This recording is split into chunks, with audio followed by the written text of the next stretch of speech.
السلام علیکم دوستو۔ مولانا رومی ایک دن خرید و فروخت کے سلسلے میں بازار تشریف لے گئے۔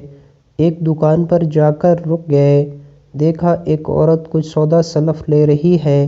سودا خریدنے کے بعد اس عورت نے جب رقم ادا کرنی چاہی تو دکاندار نے کہا، عشق میں حساب کتاب کہاں ہوتا ہے، چھوڑو پیسے اور جاؤ۔ مولانا رومی یہ سن کر غش کھا کر گر پڑے۔ دکاندار سخت گھبرایا۔ اس دوران وہ عورت وہاں سے چلی گئی۔ خاصی دیر بعد جب مولانا رومی کو ہوش آیا تو دکاندار نے پوچھا، مولانا صاحب آپ کیوں بے ہوش ہوئے؟ مولانا رومی نے جواب دیا، میں اس بات پر بے ہوش ہوا کہ تم دونوں میں اتنا قوی اور مضبوط عشق ہے کہ آپس میں کوئی حساب کتاب نہیں، جبکہ اللہ کے ساتھ میرا عشق کتنا کمزور ہے کہ میں تسبیح کے دانے گن گن کر گراتا ہوں۔